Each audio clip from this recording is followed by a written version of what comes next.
Hi, everyone. I'm Dave Gorin, Executive Director of the National Sports Media Association. And you may see my board chair there, Diane Blix, who said, we have to stop calling this the continuing education series because it sounds so dry and boring. And as usual, Diane was right. So it is now the Paying It Forward, Paying It Back series. And today we're going to talk about starting your own podcasts. And we have two gentlemen who I have come to know over my years at NSMA. Logan Anderson, who is about to call a soccer match in Lakeville, Minnesota, outside of the Twin Cities. And Joel Godett, who is the voice of your Ball State. Are they still Cardinals? They're still Cardinals, right? They are. The fiercest of the robin-sized birds. They're the fiercest of the robin-sized birds. Well, there you go. A lot of people getting into podcasting. And actually, before we start, let me thank, I just mentioned them a little while ago, Mark Owens and Greater Winston-Salem, Inc. They are our Pay It Forward, Pay It Back sponsor. So thank you to them. And without further ado, I always like to start by getting our panelists to tell us their path, because I think it's instructive to find out how everyone got to be where they are. So Logan, alphabetically, last name, you're first. Tell us how you got to be where you are and what you do. Oh, that's a Thank you. good question. That's what you say when you're doing a podcast when you don't really know what to say right away. But I'm originally from Nebraska. I've done radio in Iowa and South Dakota, and a couple years ago moved to the Twin Cities metro area where I started my own streaming high school business that was going really well until COVID. So now just kind of fighting through it, and started the podcast about 5 years ago, the Say the Damn Score podcast, available on all of your favorite podcast outlets and saythedamnscore.com. And have been doing it. It'll be 5 years in November, and have had a lot of fun with it. So hopefully, how's that for a quick elevator pitch introduction? Perfect. And Mr. Godett, how about yourself? And first, let me interrupt to say I apologize, because Logan, I should have said Say the Damn Score podcast that you are the CEO of, and Joel is the CEO and host of the Play-by-Play CEO, cast. I like that. So there you go, Joel. You're up. I'm in year 9, assuming we get there, of being the voice of the Ball State basketball Cardinals. Before that, I worked in minor league baseball. I spent 5 years bouncing around from Myrtle Beach to Bradenton to Roanoke to Buffalo. And prior to that, I went to a small school in upstate New York where I was yelled at by Jim Boeheim for asking bad questions as a student. So that's my quick Cliff Notes path of what got me to suburban Indianapolis today. Who hasn't been yelled at by Jim Boeheim? Joel, what gave you the idea to start the Play-by-Play cast? I was bored, in complete honesty. So working in college athletics, I work full-time in the athletic department. So in season, that's great. Out of season, it's good for some reasons. But in the summer, there's obviously a lot less going on, and I like broadcasting. The actual act of broadcasting is what I enjoy most. I like sports. I love broadcasting. And I didn't have that. So over the course of a summer, I was sitting there, and our associate AD for marketing said, start a podcast, why don't you? And this was, 5 years ago when, podcasts were popular, but they're not what they are today. Not everybody had one, just every other person had one.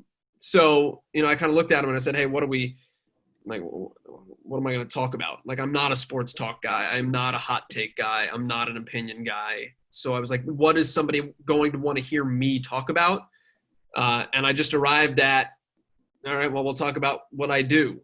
And how interesting is that? To most people, not very. But to a niche audience that does what I do and does what we do, it can be fairly interesting. So the crux of it all just became, sitting down and chatting with people, not necessarily, some of it is about the path of their career and how they got to where they are. And some of that's really insightful and informative in the conversations that we have. But a lot of it is truly like nuts and bolts of how we do what we do. It is the play-by-play cast. It is how announcers do their job. As nerdy and weird and insightful to us and maybe boring to others as that can be, they're just in-depth, we call it professional development conversations. And when I started it, like what it truly was I would sit on the phone with broadcasters for 45 minutes and ask them questions that I had about things I've seen and that I had about my work. If I was feeling uncomfortable with something I was doing on the air, I would ask guest X, what do you do for this? So it was kind of a weird soul-bearing aspect at the outset of it as well. And I just had those conversations and recorded them and made them a podcast, for lack of a better way of forming it. And then I don't know what we're at now, 192 episodes later, people still download it. So, yeah. Logan, how about you? How and why did you get started? So I was looking for a networking type of medium for me, because I was living in Aberdeen, South Dakota, which probably the only person who's ever been there in this is Mr. Simbarek, but it is in the middle of nowhere, 3 hours from anywhere else that matters, for lack of a kinder term. And I was having a hard time making connections with people in the industry, and it was actually at the NSMA weekend that I was having conversations with Mark Boyle and Wes Durham, and just hearing these great stories. And on the plane ride home, I just had the connection, hey, I could probably talk to these people and get them to open up if it's more about telling their stories than it is, hey, listen to my tape for the 10,000th time this week. So, like I said, I'm not in as many episodes as Joel, because I only do mine every other week, but it's almost 5 years ago and have kept going ever since then. And I think it's been really helpful for that purpose. It's changed. It's survived multiple moves and a marriage, and just trying to figure it out as I go. But that was kind of the origin story, was looking for a way to make professional connections despite a geographic disadvantage. And then kind of hearing some of the stories from your guys' event and putting two and two together.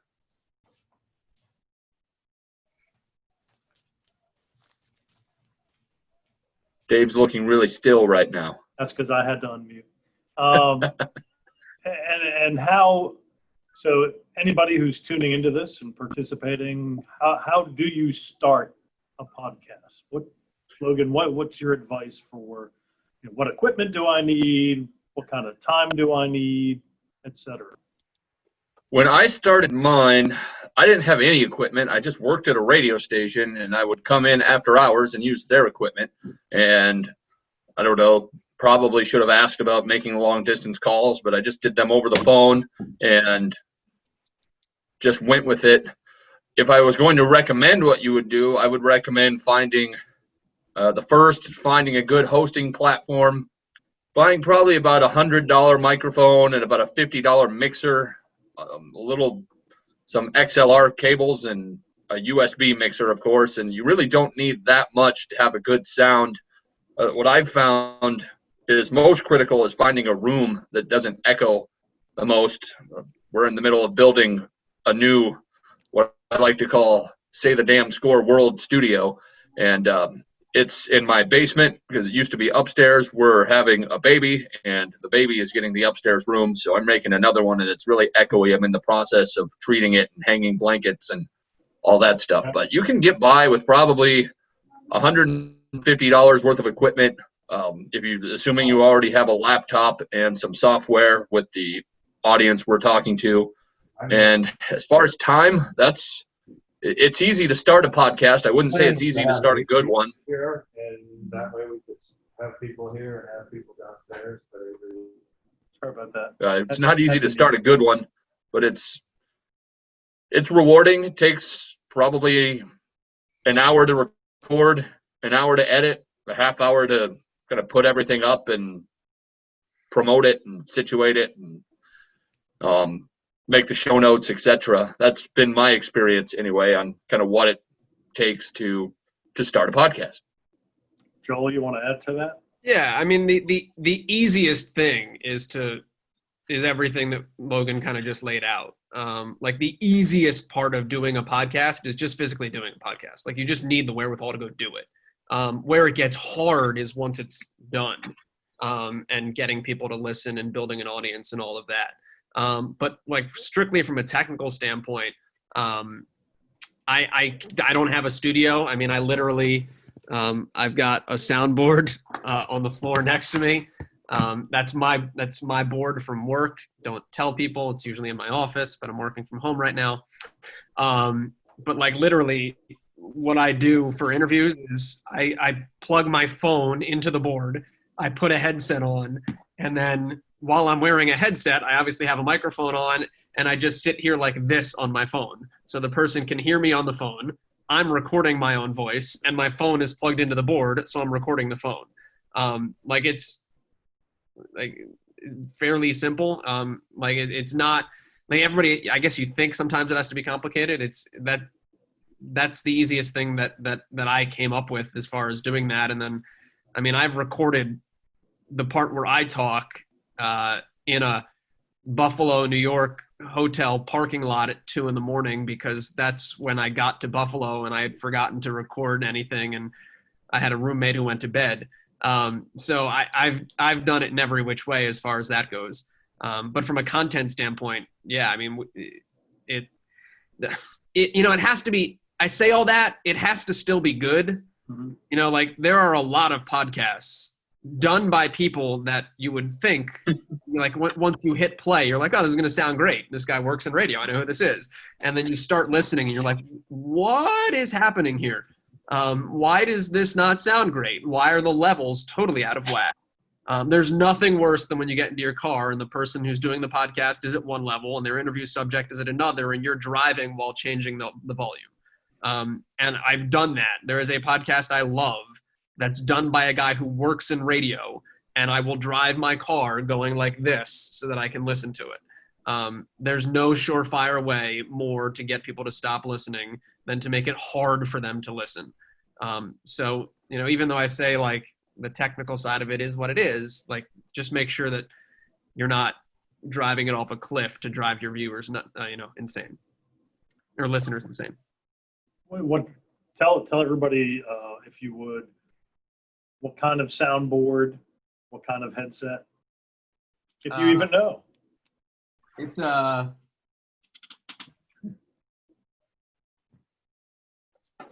as he bends over to looking to see the. it's a Pro FX soundboard. I've had a Sennheiser before.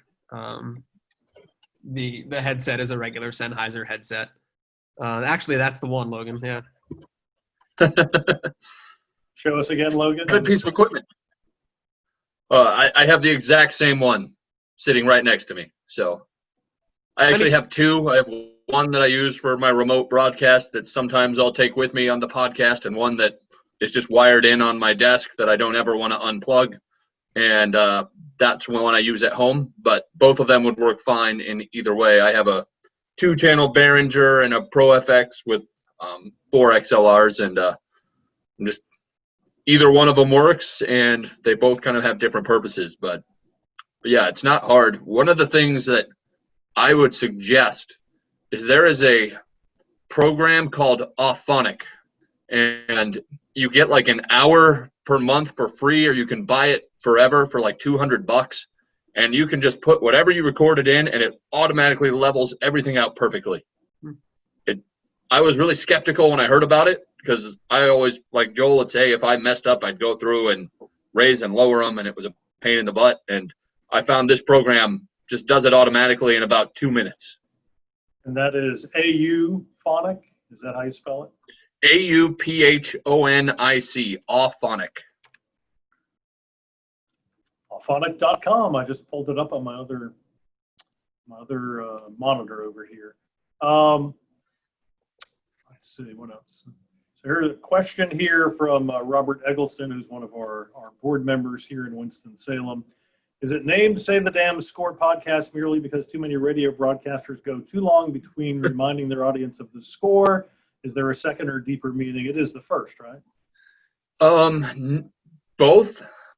So when I was in college at, everyone talks about the little school up in northern New York. I went to the little school in northwest Iowa, Morningside College, and I had a radio professor who was a news guy, knew almost nothing about sports and sports broadcasting, and you could probably tell by hearing my reel out of college. But he would, when I'd ask him for feedback, he'd say, "Oh, you did a nice job, but you just need to say the damn score more." And he said, no one ever does it. And then as I advanced in the business and learned more and listened to other people, it would infuriate me that nobody would say the damn score. So I was just looking for a clever name. I had it down to 2 or 3. I don't remember what the other ones were. But as soon as I kind of thought about it, like Mark Heistad's number one piece of advice, I think every broadcaster will immediately get it and just rolled with it. And it's been a good thing, yes? Yes, it has. And that professor has since passed away, and now I kind of consider it a little bit of an homage to him. Very nice. Finding guests to appear on your podcasts. I mean, for people who are established, it's easy. Joel, how did you go about it? And was there trepidation? I'm asking 2 questions, the biggest sin in interviewing. Was there trepidation, and how hard was it, especially at first? At first, I started with my friends or people that I knew so that I had, a baseline. So my very first episode ever was Carter Blackburn because he's a guy that I know that is a decent enough name in our industry. I was like, this will be great. Like, it's a name that people will recognize. I know I can call him and say, Carter, will you do this? He was episode 1. Episode 2 was Andy Demetra, who's the voice at Georgia Tech, the exact same reason. And I did that for like the first 5 or 6, 7 of them until I built up a little bit of a baseline for it. And then, I've known Adam Amin for a while. So, I had him on as like episode 9. Same with Joe Davis. I've known him for a little bit. We go back to when we were in the minor leagues. So like I had him on as episode 11. So it's like, all right, so now I'm starting to get some other people that are like names that more and more people recognize. And then when I kind of got to that point, then I could start emailing people that I had never met before in my life and saying, hey, I do this like, here's who I am. Here's what I do. Here's what my goal is. Here's who I've had on. Will you consider, being a guest? And then they kind of like one begets another because, once you have guy X on, then you can get Dan Schulman, then you can get Mike Breen. And not that like these people would say no if they didn't see those names, but it just makes it easier to send that email. And I have reached out to people and sent them the link to say like, here's our archives if you want to see what we do. And some people have responded, oh, I see you've had some of my friends on. Sure, we'll do it. So that, that does help. I wouldn't, I'm not going to lie, but a lot of it is like sending cold emails. And Logan talked about doing it from a networking standpoint. It's a lot easier to send an email to somebody to say, hey, can you talk about what you do? Can you talk about your career? Can you talk about how your process works than it is to say, hi, I'm Joel. Will you talk to me? An audience makes it easier. Can you talk about yourself? Yeah. Yes. Right? Has anybody said no? No one has yes. ever said, oh, sorry. Yeah. No, sorry. No, apparently Logan asks nicer. Yes, people have said no. Who have no one has ever. Go ahead, Logan. No one has ever directly said no, but they just don't say anything back. I get that all the time. No one just says, no, I don't want to do this. But if they don't want to do it, they just don't answer. And then every now and then I'll get to be, yeah, I'll do this when I have time. And I've followed up in some cases for years, like once a month for multiple years. and they just never have time. So you never take it personal, but no one has ever directly said no to me anyway. Who do you want that you haven't gotten yet? Logan? I don't know. I've gotten most. I would love to get some of the big ones, Jim Nance, Al Michaels. That would be pretty fantastic. Locally, I haven't tried to do this yet, but I would like to talk to the Minnesota Wild radio guy, Bob Kurtz. I'm sure he'd do it. I just haven't asked him yet because right now I'm in the midst of several weeks of guest hosting because there are some personal matters that I just don't have time to deal with the podcast. But when we get back to it, maybe we'll take some swings there. But I'd love to get Marv Albert, and I'm jealous of Joel for getting him. That would be probably the one that I would like to have the most that I never got. Well, since you mentioned his name, I have to tell my Bob Kurtz story. He gets elected our 2011, at that time, NSSA, Minnesota Sportscaster of the Year. So some of you know I call all of our winners to tell them that they've won. So I get his number and I call, and he picks up the phone, and I could tell he was kind of not in the mood to talk. And I said, Bob, this is Dave Gorin at NSSA.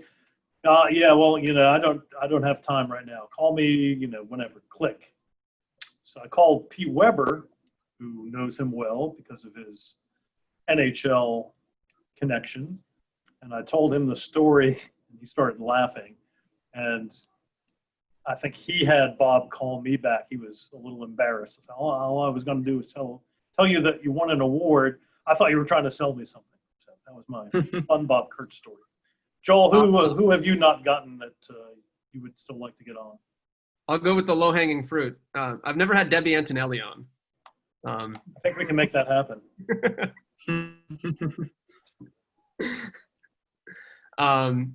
That's a serious one, though. I'd love to have Doris, too. I think that would be cool.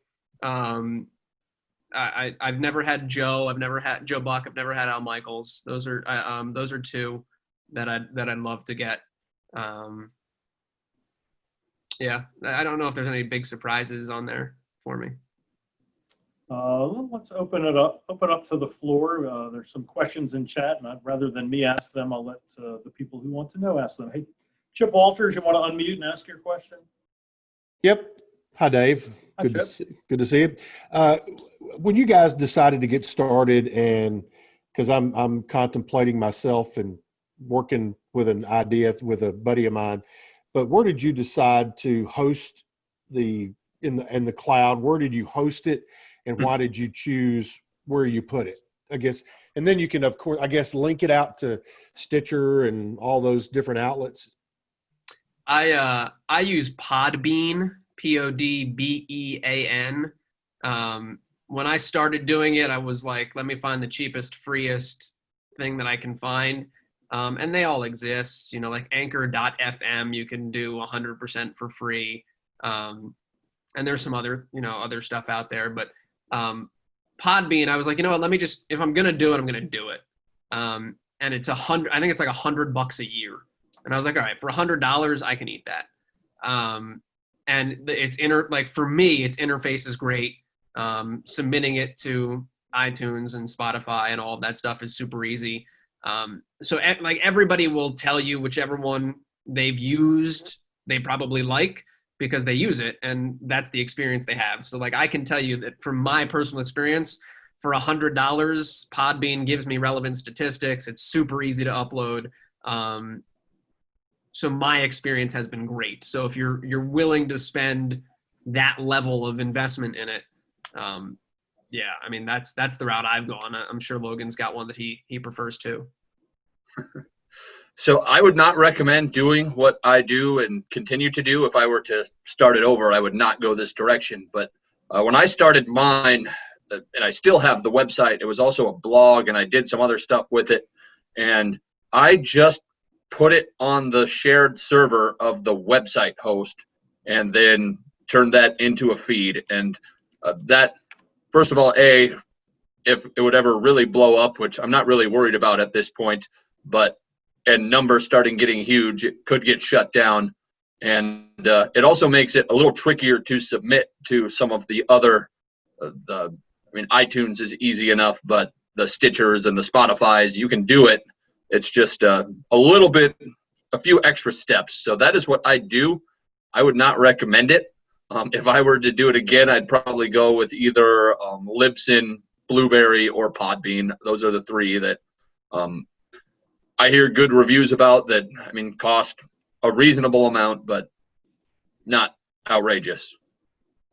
And I'll echo, we use Libsyn, which stands for Liberated Syndication, libsyn.com, and it makes it very easy it does all the uploading for you to all the services. So I've had to figure out more techie stuff than I ever really would have wanted to, doing it the way I do. So unless you want to have to deal with that, don't go that route.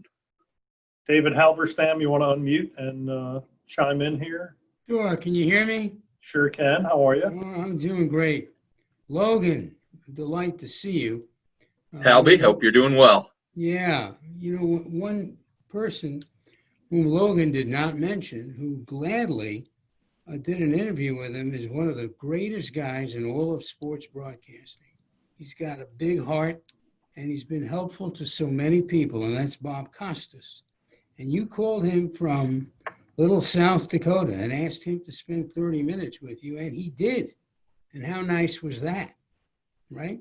So yeah, that was nice. That was he was one of the few that I didn't call because he wouldn't give out his people wouldn't give out his number. He had to call us, and usually I do it through Skype, and just you can call direct lines through Skype.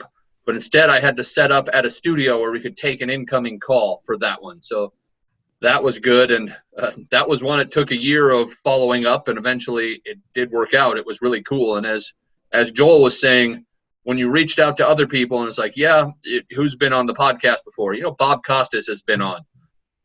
No one can really, in good conscience, kind of say no when they read that. So I did send very similar emails to what Joel described after that point.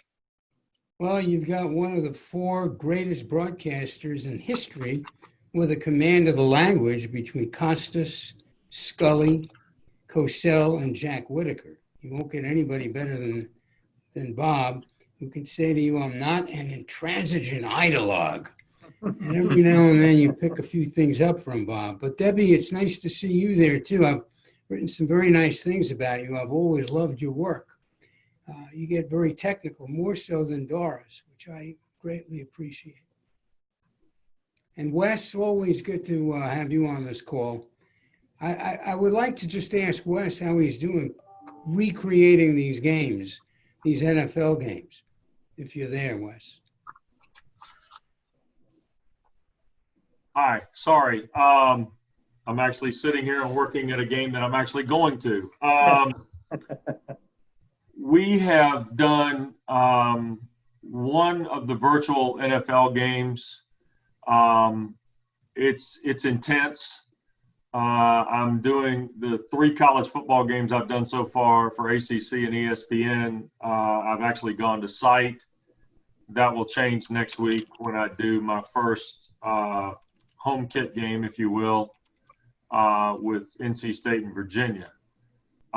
So I can't speak to what the football television piece is going to be like on the home kit.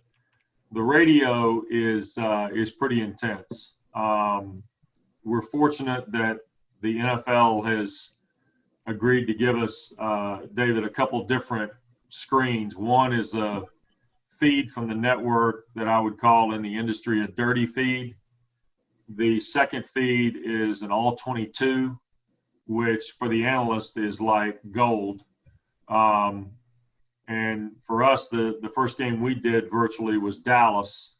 The second one we're going to do will be Monday night in Green Bay. The Dallas all 22 was actually reverse angle from the dirty feed from Fox. So you had to kind of be careful you didn't mix up your directions in a radio call.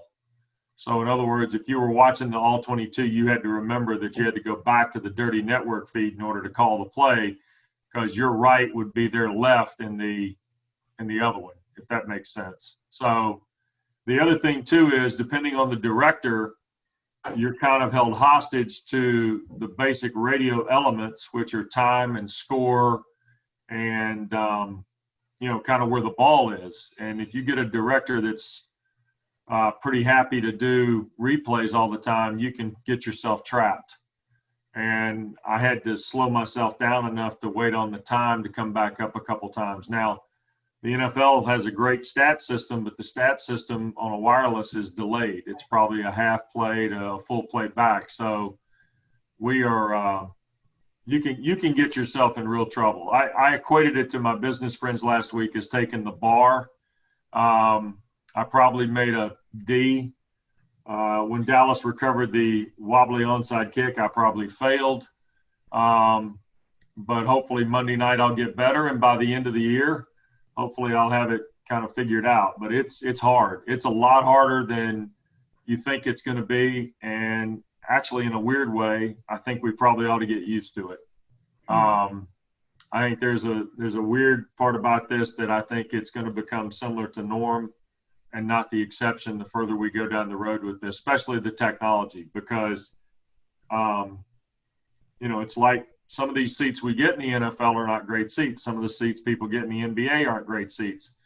But in short, I think it's going to end up being the rule rather than the exception in some cases. Yeah, I would just add one thing to that, is that I was listening to the Giants game with Bob Papa, and I didn't know that he was not at the event because he's very descriptive. He learned from Marty Glickman. And I noticed he said, he named the kicker, and he said the ball was booted, and then there was a pause. Normally he'd say it's a spiral or it's an end over end, and then he just mentioned whoever received the ball, and that was that. And I said to myself, Bob is not at the ballpark. Right. So, we're pretty honest. We've elected, and I could be wrong, at last count, there were 30 of the 32 teams were going virtual. And there may be one or two that are doing road games. Some are driving to certain places, things like that.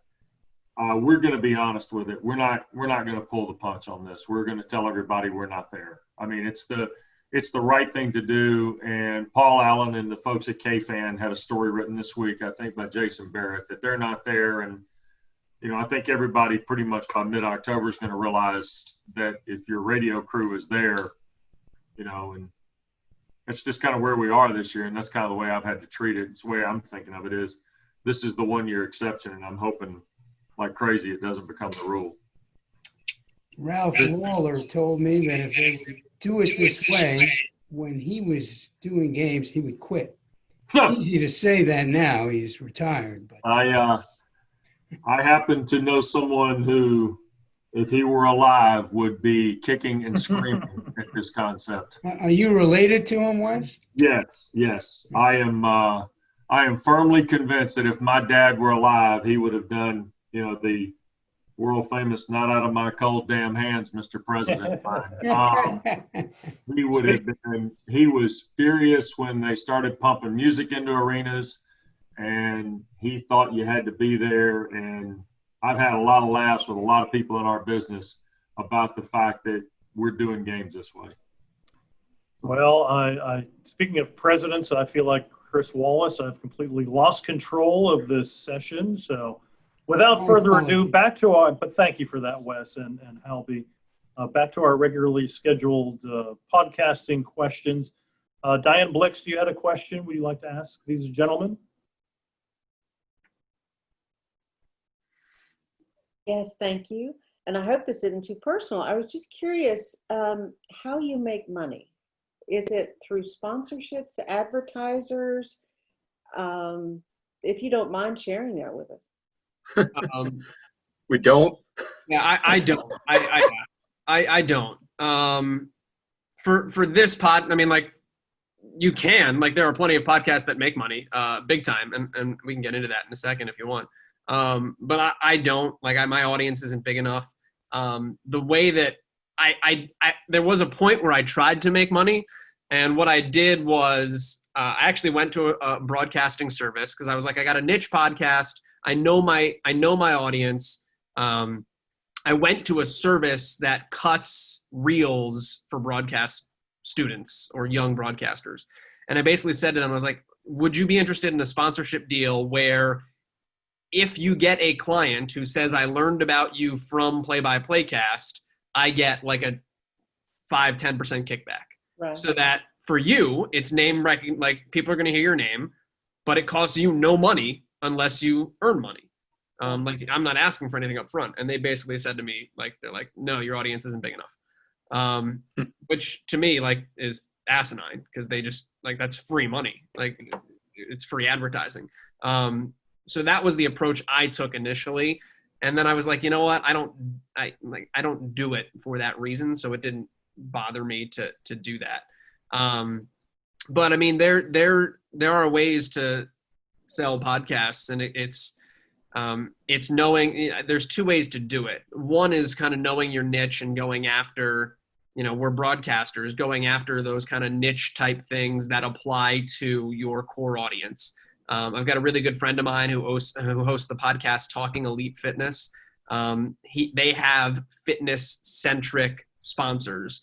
The U.S. Army Elite Warrior Fitness Team is one of their title sponsors. Whoop, which is like a Fitbit wristband that you wear, is one of their sponsors. They go after very targeted people because they can reach a target market. A podcast is very targeted, so be very targeted and specific with who you're going after, not just going after brands, but go after people that have a reason to advertise with you.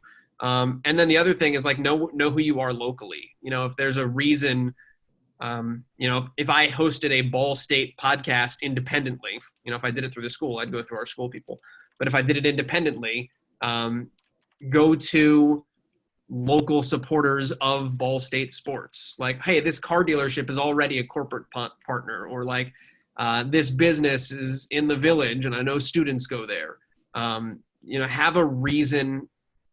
Like anything else in advertising, like have a reason that you're going to that specific person, and then be creative in how you do it. And in the podcasting world, and I'm sure a lot of people here listen to podcasts, a lot of it is kickback advertising. A lot of it is, use code 50 for 50% off at checkout, and I get a kickback from that. So don't necessarily go in with the old school way of like, hey, for $500, I'll say your name 3 times. We work in a medium where listenership numbers are very specific, where people can redeem codes in a very specific way. So if you're going to do podcast advertising, be very intentional about the where, the who, and the how. And one of the reasons for my question is because our membership, the NSMA membership, is a tough time for sports broadcasters. And so I thought anybody that was listening in or listens to it later might benefit by getting some help on how they can replace the salary that they've been used to for many years with Name a Team. Yeah. So I was trying to think of it as replacement income for our membership base. Yeah. I mean, it can be good side hustle money. I mean, Logan, you have sponsors for yours, don't you? I used to. I haven't in a while. I've dabbled in it a little bit. I've had a couple. Some of them were just on a trade basis where they would promote me and I just promoted them for a little bit. What I found with my audience, it just really wasn't worth the time that it took and the amounts of money that I made. So I just kind of decided it was going to be my labor of love. And because I am in radio sales and now I make money on my high school streaming business. But to me, the key, if you want to make money on podcasting, and I've done quite a bit of studying on this when I wanted to do it, is you're not necessarily going to make money on the podcast, but you can make money around the podcast with courses. So like if I wanted to do, no one would buy this, but in theory, the Logan Anderson play-by-play excellence course, you could put that, promote it on the podcast, charge whatever for it, and make some money. There's things, I did a critique service for a little bit. You just need to be creative and use your podcast as a marketing tool, I think, to make money in other places related to the podcast, as opposed to directly sponsoring the podcast, just because it's hard to get the audience size to really make a lot of sense to do that, in my opinion. Now, but it all depends again on who your audience is. Like, I'll go back to, like the Talking Elite Fitness podcast that I was talking about. The guy that hosts that used to be like the face and voice of CrossFit a couple of years ago. So he has a following. There was a hunger for that content. So when he and his partners started that podcast, there was an audience that found it and that listens regularly. So they've got numbers. They can get advertisers for it. So that they can have people sponsor the podcast straight up. But the two other things that they do is they also link their podcast to what's called Patreon, which is a service. It's a website where basically anybody can get paid for anything. If you're an artist, you can have a Patreon page and people can contribute to help you do your art. If you're a podcaster, people can contribute to your Patreon to help you with the podcast, and then they can get exclusive benefits. Some podcasts will do like bonus episodes or like commercial free episodes or different things like that. Discord rooms, things like that for their Patreon patrons is the word. And then like they've even got merch for their podcast because they've got a big enough audience that they can sell. So like it truly all depends on the levels of what you're doing. If Debbie started a podcast about women's basketball, there's probably going to be a pretty big, hefty audience for that immediately because of the name Debbie Antonelli, or for anything. If Joel Godett starts a podcast, it's going to be a little bit more of a slog for me to get there. So you kind of it just depends on how you build it and then what levels you're at in terms of how you can monetize it. Well, thank you both. I imagine your answer, I totally get it. But I imagine our members will find that helpful. Thank you. Thank you both. Who else has questions? Feel free, either raise your hand or unmute yourself or drop me a note in chat. Debbie? Does anybody on here just produce podcasts for other people? I can't believe people aren't volunteering right now for that. Yeah. Are you looking for one? I'm sorry? What? Debbie, are you looking for somebody? I don't know. I mean, I've had a podcast in the past. Actually, Beth Mowens and I had a podcast years ago. It was the first women's basketball podcast. We called it Shoot Around with Beth and Debbie.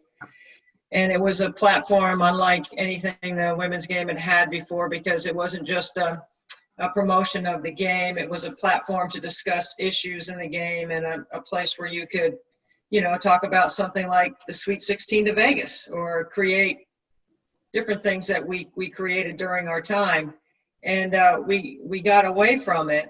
And I've got a couple of ideas that I'm thinking about, but when we did the podcast, content and guests and all that was the easy part. The hard part was we had a producer and we were in, this is 10 years ago, so time is different now, but we were in 3 different places and trying to organize time and trying to get just all of it organized so that we could have a really good, insightful podcast. We didn't have any time limit or any boundaries. We just, we talked about everything, and it worked out really well. And I just think that we still don't really have a place in the women's game for that, but that wasn't necessarily what my idea was. I had a couple of other things that I was sort of fishing around about. And so I was just curious. I mean, I think it's not the expense of the equipment, it's the time and the technical to be able to put it together. And so I was hoping that maybe I would listen to you guys talk me into, this is really easy. Even you can do it. Yeah, I mean, well, first off, you're right on, like, there's not a great women's basketball space in podcasting right now, and I wish there was, because like I'm in that space broadcasting wise, and I would love something that would help me do my prep from that standpoint of like just constantly getting that feed. But from a production standpoint, like, I mean, what we said at the very beginning, like that's where this all gets hard, so to speak. Like it doesn't have to. It's just like that's where the extra work comes in. The easy thing is to sit down and say, hey, we're going to talk about what we know. The hardest thing is the promotion aspect of it, and the production aspect of it, because it's turning the hour-and-a-half conversation into the really good 45 minutes of conversation that you had. And then it's the promoting it. And, you know, like if you watch Shark Tank enough, you'll hear the cost of customer acquisition. Like, how do you get people to listen to the podcast? How do you get people to find the podcast? You know, there's a website that I use called headliner.app, where you can like take clippings of audio and you put it on an image, and it gives you the sound wave so that it looks cool when you tweet it out. So like it creates that image that maybe catches somebody's eye on Twitter, and they can hear 45 seconds and then click because they want to hear the rest of it. But you've got to actually go through the effort to make those, and then you've got to go through the effort to push those and promote those. And it's constant. You know, it's funny, like we're doing this presentation right now, and my Twitter mentions in the last 4 days were blown up. Like I was trying to figure out if I tweeted something offensive with the amount of likes that I had. And it was just Dave tweeting at me that I was doing this, like I think 30 times in the last 3 days. But that's what you almost have to do, because you want to constantly be in people's feeds, because you never know when somebody is scrolling, what they're looking at, and when they're looking at it. And you always want to be in front of somebody's eyes, because if you're in front of one person's eyes and they like it or they retweet it, then that gets them in front of somebody else's eyes. And it's just this constant game of trying to get yourself seen, particularly early. And the problem with podcasting, not to get like too statsy and numbersy on you, but like 90% of podcasts never make it to 10 episodes because hosts give up, because people stop listening. Like of the 90% that die, it's like a wild percentage of that is people weren't listening, so we stopped. So it's being able to just be ever present in however you do it in the minds and eyes of the people you want listening to your stuff. Yeah, I kept agree. thinking that one day I was going to have the blacktop with Wes and Debbie. From the blacktop with Wes and Debbie. You know, Wes and I grew up together playing hoops. Yeah. Need to leave that alone. I would Nobody cares. I'm here for that. No, you're not, Joel. No, you're not. Neither's Logan. Nobody in their right damn mind is here for that. I would produce that, actually. Yeah. Okay. Now we're see. So what I'll do is I'll put something in our next newsletter saying we've had questions, and Dominic also sent something in chat about looking for a producer. So I'll put something on our next newsletter, and we'll see if we can't shake some bushes and find some. There are options to find producers. I don't use any of them, but you can find like virtual assistants in the Philippines who will like edit your podcast and cut them down to length and do all the kind of busy work, write the show notes for you.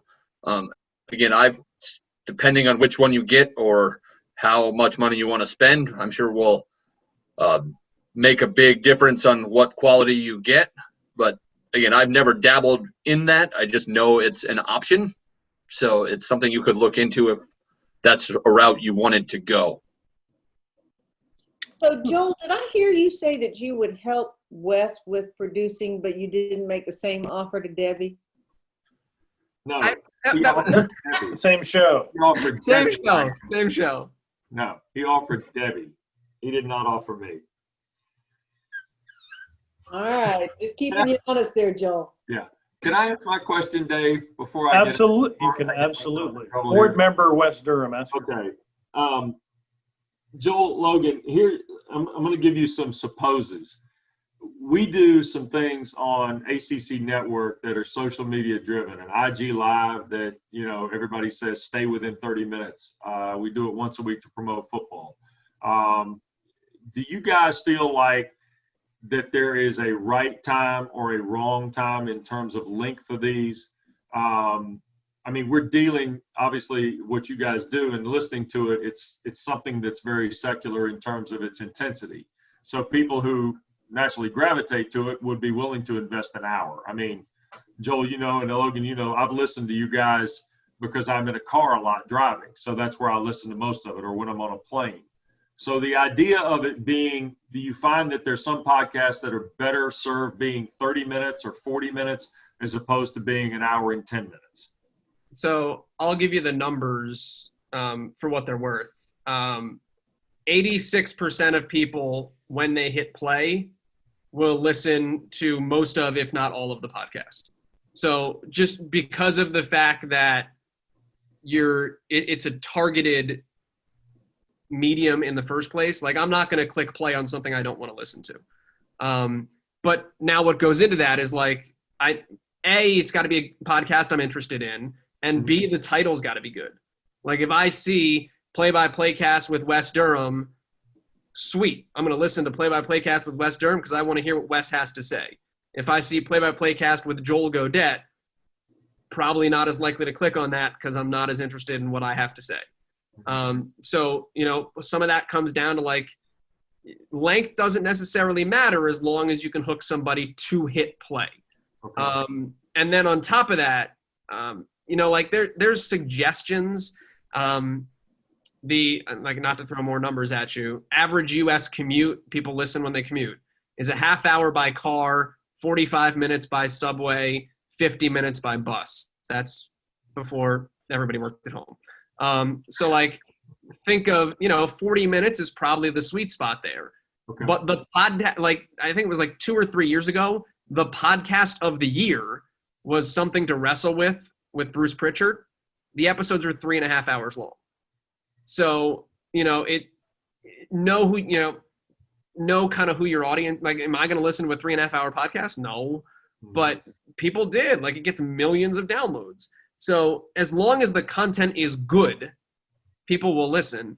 But, I think that kind of 45-minute framework is usually pretty good for when people are in a car.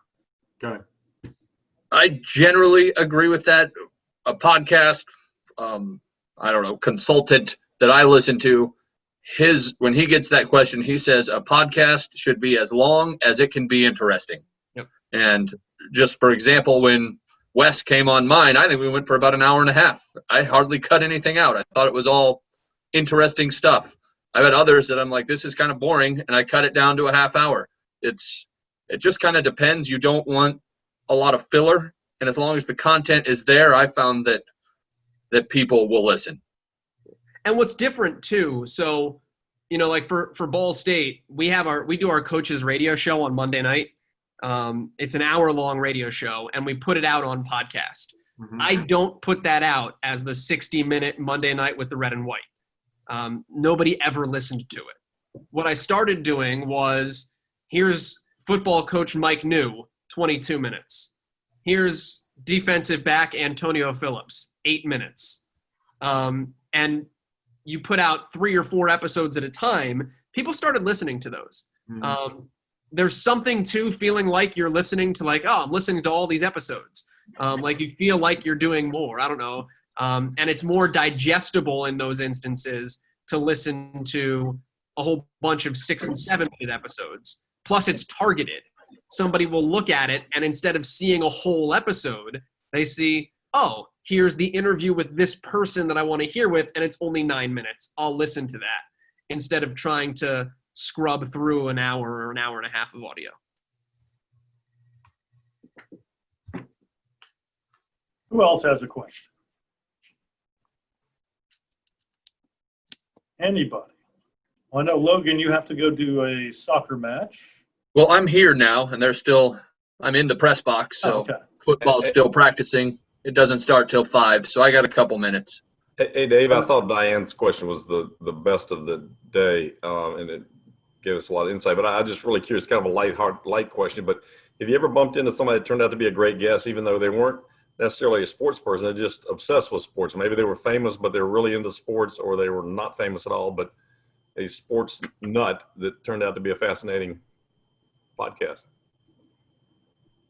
I've dabbled in some guests who were maybe weren't broadcasters, but were connected to the broadcast industry. I've had a couple that I thought were quite good. I know one of them was listening or was watching this earlier. Kevin Belby was an agent. I thought he was really interesting, talking about that from his perspective on what he's looking for from a broadcaster. I've had analysts and producers and just off the top of my head. I'd probably have to look at my episode reel to really find out. But yeah, if I think someone sounds interesting, I'll talk to them. It's like I said earlier, I'm not trying to make money out of this. It's a labor of love. Ultimately, I'm just going to do what I find interesting. And if I think it's interesting, I'm okay having it. What's the shortest you've ever ended up with, where there wasn't but 10 minutes worth of decent conversation? I had a 15-minute one, yeah. I think the shortest I've had is 30. And that one probably should have been shorter. It was really early on. And it was good stuff, but there wasn't a lot of fluff. So I cut a lot of it out. Or didn't cut a lot out, just didn't go that long. Joel, have you had anyone who's not a play-by-play announcer on? I've had a bunch of analysts, handful of sideline reporters, a couple of producers, but it's all been broadcaster adjacent. We've had some interesting stories about things that people have done that haven't been broadcasting that are broadcasters. And now that Such as? Yeah, I knew that was going to follow. Off the top of my head, I don't remember. But there've been some good conversations just about stuff, life, other careers, people that have done other things and gotten into broadcasting. I'm going to draw, Dave, I'm going to draw a total blank on this, but I listen to Joel's podcast a lot because it's always like every Friday morning it's there. And when I'm flying during football, sometimes if it's an interesting guest, I just hit play, walk through the airport, and I'm listening. The guy that does radio for the Indianapolis 500 and the guy that did the Kentucky Derby on radio are two of the more interesting podcast guests from my perspective in our industry, because I think listening to them talk about the preparation I can't remember the guy that did the Derby, Joel, forgive me. Larry, it was episode 101. That he knows. Anyway, the guy who did the Derby said something along the lines of, you're basically preparing for about 2.5 minutes of your career. Larry Colmus. Thank you. Larry Colmus, yeah.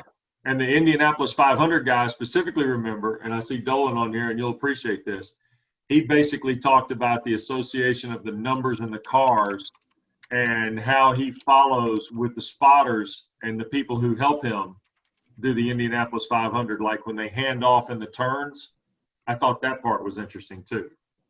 The way they do the Indianapolis 500 and how it's a collaborative effort to do it, a lot like they do in NASCAR that we hear in this part of the country. But the guy at the Derby, you think about what he does, and then it all comes down to basically, what do you say, Joel, 2 minutes and 10 seconds or something crazy like that? Yeah. It's nuts. Yeah. And none of it he can see. That's yeah. Who else? I've also found that some of the people I've had that aren't necessarily big names, but do good work just in small markets or at small stations, sometimes have the best stories just because they don't have the high-tech technology, or a lot of them just have horrible booths, viewpoints, etc. And they may not move the needle when you see the title, like Joel said, but I try to do some every now and then, just because just about everybody who's, just for the example of being out in the middle of South Dakota, has had to deal with a game up on a scissor lift with 40-mile-per-hour winds and hoping he wasn't going to fall off, and has some kind of story about that. So I've always found that kind of stuff interesting. And I think I may have told this story on one of these, but I'm going to share my screen now. So here's my story that would be interesting. When I was working at a small radio station in Massachusetts covering high school football. All right. Let me know if you can all see the screen there. Yes. So you see Hull High School right there. Can you all see that? Yeah. So the last thing on this peninsula is their high school football field. And I was doing a game plugged into a boom box for my headset, and I kept hearing this extraneous audio, and finally figured out, let me widen out a little bit. You see the high school is right across from Logan Airport. I was hearing the control tower landing planes at Logan Airport. Funny. My I fun think you story. told that on mine. There you go. Diane, you had a question? I do. As you all know, we had to cancel the NSMA Awards weekend this past year. And there's 3 board members on this call, and Dave, who is the most important person in the organization. But we had to cancel it, and we are very dedicated to making the awards weekend in 2021 the best it's ever been. And I was just wondering how a podcast at the events that weekend, do you think that would work? Would you do it? I don't know. What would be, so that, again, we're going to be celebrating 2 years worth of winners. We want it to be extremely memorable. People will hopefully be glad to be all back together. And so do you think a podcast from the event would work? Would you do it? Those kind of things. I think that probably you'd be better off going with something on video where it's a little more timely. I think podcast is obviously there's exceptions to this rule, but you want it to be as evergreen as possible. If you're trying to promote a specific event, you'd want something that's a little more easy to share, easier to operate with. And I was thinking about you guys sitting in a booth off to the side doing podcasts as a West Durham walks by. I have done a podcast from his event the last time, from the NSMA event. I talked with Steve Holman, in fact, during a little break from it. I brought my remote equipment and did that there. So, yeah, it can be done. And I have as well. Peter King did his podcast, interviewed Doc Emmerich, the 2 Hall of Famers interviewing one another last year. Okay, so thank you. I didn't realize that we had that many episodes of it. I know, Dave, you did 1 or 2 from awards weekend. I asked for Doc Emmerich at awards weekend. Apparently they gave him to Peter King instead of me. You still haven't gotten over it, right? Nope, I have not. What else? It's a great event to recruit your next 52 guests, Yes. right? Not wrong there. Yeah, no. Well, what's the key to being a good podcast host? Authenticity and consistency. That's what I would say. You just got to be you. I'm not going to go into a situation and talk like I'm, the best play-by-play broadcaster in the world when I'm talking to people who are all better than me. I'm trying to learn from them. Hopefully that comes out when I'm talking to the guests, but you want it to be conversational and authentic. And I think consistency, and I do mine bi-weekly every 2 weeks, and I haven't missed one for 5 years, so almost 5 years. If I make it to November 23rd, I think it's 5 years. Wow. And it's just, I don't know how Joel does it every week.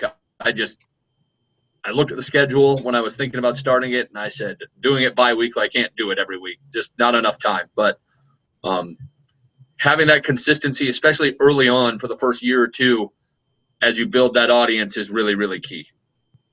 Yeah, consistency is important, like Wes said. And now, granted, Logan hasn't missed a week. I've taken 2 4-month-long breaks in my 5 years. Yeah, like mine comes out Friday mornings, and people know that, like Wes said, he gets up and it's on his phone Friday morning. It's just there.